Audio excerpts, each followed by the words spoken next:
If you look at early Yu-Gi-Oh! Through a modern lens, the game is honestly bare bones and terrible. No once per turn effects, chains the way we know them, real resource systems.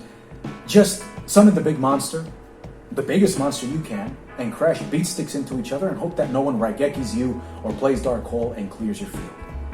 Blue Eyes White Dragon, Dark Magician, Summon Skull, Red Eyes, bigger attack, man, easier win. Whoever draws the card first wins the duel, usually. And yet, Yu-Gi-Oh!, despite its flaws, didn't just survive. It evolved and eventually thrived. It outgrew and outlived dozens of competitive TCGs, and it became one of the main three in the triumvirate of TCGs, being Magic, Pokemon, and, again, Yu-Gi-Oh! And despite its flaws, it still is going quite strong 25 years later. But the real question is, how did a bad game that everyone can agree with, everyone can agree it was a bad game, how did it live long enough to become good? When people criticize early Yu-Gi-Oh!, they usually compare it to modern TCG design, saying that it was shapeless, that it had no strategy, it was vapid, tasteless, tons of vanilla monsters, no real good spell cards or trap cards to help you have any synergy. It was just a mishmash of whatever you could get on the field to beat your opponent down. But the comparison misses something. I think that Yu-Gi-Oh! Wasn't primarily experienced as a competitive card game. Sure, people played it competitively, but it wasn't experienced that way. The main demographic of Yu-Gi-Oh! Was primarily kids. I grew up with it. Many people online right now, people that you might see, grew up with it. And where we developed a love for the game actually started in a place where usually things become so chaotic that they end up making no sense. But Yu-Gi-Oh! Didn't make sense either way, so it made perfect sense that it happened. Pardon my redundancy. On the playground, at lunch tables, even on bedroom floors, on the hallway floors, wherever it is that you could sit down and break out your cards, rip them out of your Ziploc bag that had a rubber band around it so that the cards wouldn't jostle around, after having it stuffed in your front pants pocket, after a full day of running around and potentially perspiring onto it, maybe even, damaging some of the cards. Yu-Gi-Oh! Wasn't about optimal plays, strategies, archetypes, creature types. It wasn't about win percentages or ratios. It wasn't even about rules accuracy. In my opinion, the early success of Yu-Gi-Oh! And what kept it alive was its essence of role-playing. For the kids who grew up watching the game, or watching the show, and eventually playing the game, me being one of them, Yu-Gi-Oh! Wasn't, I play a monster, I set this card, pass turn. It was, I summon Blue Eyes White Dragon! In whatever powerful and deep voice you could do. Of course, most of us didn't have that, because we were anywhere from 8 to 9 to 10, but that's what you did. You didn't play the card, you performed playing the card. You did the voice, you copied the pose, you slammed the card on the table, hoping that magically it would automatically materialize and simulate and virtually create the monster in front of you. And though that never happened, some of us almost visualized it just with our pure imagination. And if you really get into it, you might even have imitated the sound of the life point counter when you were about to lose the game. Case in point.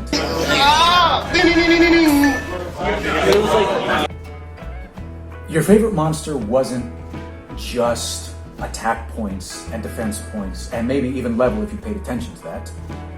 It was your favorite monster. It had a face that you recognized. It had personalities. It had iconic summoning moments that you could remember in the show. My all-time favorite, Red Eyes, debuted with Rex Raptor. I still remember that. The other time where Joey used it was against, he used it against Bones and Bandit Keith. He even tried to use it against Kaiba, and that didn't necessarily work. No, he didn't use it against Kaiba, but I just Mandela affected it. But nonetheless, for any kind of monster that would be someone's favorite, that people recognized and that they had the personalities to remember and be iconic with, you couldn't escape someone who liked one of the top 4 of the duel monsters. Now, of course, even for the lesser powerful monsters, you had Silverfang and Feral Imp and, Mystical Elf, those also were some people's favorites. Can you imagine that in any other game? A low-level, low-stat, reasonably useless card being someone's favorite. It's hard to imagine.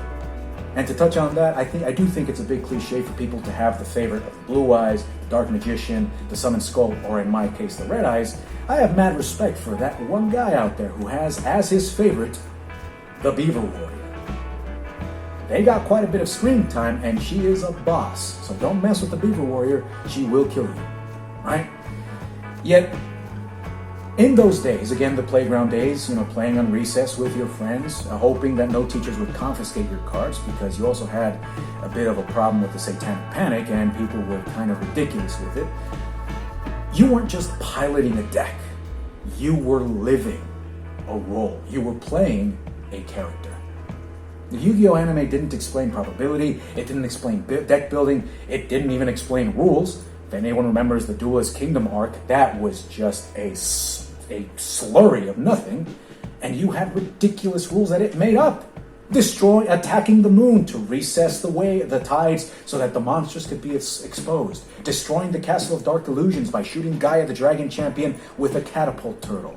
Or having Makiyu flood the field so that Summon Skull's power can increase and beat Weevil Underwood after Weevil, underhandedly try to cheat in the tournament. What it showed and what we roleplayed were each of the characters and the personalities. And though they might seem one-dimensional now, because of course it is a children's card game, that's how it started, you knew more or less what the person was like depending on the monster that they liked. Dark Magician, you had a certain personality. Blue Eyes, the same thing. You were arrogant to try to use powerful beat sticks. You probably only had 3 copies, and no one else, mind you, no one else could be a Kaiba. You could only have one Kaiba in the group. One Yugi, one Joey, one Mai, one Weevil, one Rex. All of them, only one. These monsters weren't just cards. They were extensions of our innocent personalities at the time. When kids play Yu-Gi-Oh, they didn't ask, what is the optimal strategy? They asked, which monster represents me the best? Which one do I like and why do I like it? Is it my rarest card? Or do I want to trade for it? Do I even have it? Is someone going to be willing to give me their Dark Magicians for 5 Mystical Elves and 3 Celtic Guardians, 2 Beaver Warriors, and a Feral Imp? I don't know. Character archetypes were named after characters even, to where you would call someone a Kaiba. Are you a Kaiba? Are you a Bakura? Are you a Joey? Your deck almost served as a costume for you to roleplay. And that costume had a single feature back in the early days, again, where the game was pretty vapid. Beatdown. Beatdown was a flaw, but it was one that we tolerated, because ultimately it wasn't about the game in the early days. Fewer rules arguments, faster games, more dramatic moments, big monsters crashing into each other, and it made it feel like the anime, because effects were almost non-existent. The focus stayed on the monster's name, the artwork, the moment of summoning, recreating moments in the show that you enjoyed and loved. Many early TCGs tried to sell mechanics. Magic sold complexity. Pokemon sold conduits and connections to the monsters and characters that they had in their video games and also in their show. Yu-Gi-Oh! It sold fantasy. It sold role-playing, identity, performance, drama, which makes sense because the creator, Kazuki Takahashi, rest his soul, he loved role-playing games. One of the main things that he liked and he enjoyed, he wrote into his story, if you read the manga, is role-playing games. He loved RPGs. The last season of Yu-Gi-Oh! Has an entire laid-out tabletop RPG right there in front of the characters. He loved them. And I think that's what he mainly wanted to sell at first. He never expected for the card game to be what it was. No one did. I would be surprised if anyone in the early days actually expected it to last more than a couple of years. But despite all this, in Yu-Gi-Oh!, in the playground, with your friends, and with the cards that you pestered your parents to buy, you could lose a duel and still feel cool. Still feel like you accomplished something because at least you got your monster out there. You were this close. You were 50 life points away from winning the game. It sold you a fantasy that you could live again and again and again. And that emotional attachment created loyalty. Eventually, the kids who grew up with Yu-Gi-Oh! Had the game grow with them. You had The game itself became more complex. GX refined its systems of fusions and rituals. 5Ds introduced a new summoning mechanic which turned the fusion deck into the extra deck, which is now a pillar of the majority of the game. Hardly anyone is not going to play with an extra deck. It's just, the player base was locked in, and the game earned the right to become an actual apropos game. Complicated and with rules galore, but enough for us to respect it, to continue playing it. Because it first succeeded at being fun to pretend with. Yu-Gi-Oh! Didn't survive because it was well designed. It survived because it understood something fundamental. Kids don't want to optimize, they want to imagine. And for a generation of players, Yu-Gi-Oh! Wasn't a trading card game. It was a role-playing experience, a performance, a way for you to shout out your favorite monster's name and feel powerful. And maybe even that's why, even today, you will find people that will say aloud, I summon! Ladies and gentlemen, thank you very much for watching. I hope you enjoyed the video. Let me know what you think down in the comments. And if you could drop me a like as well, I would really appreciate it. Have a good one, and I'll see you later.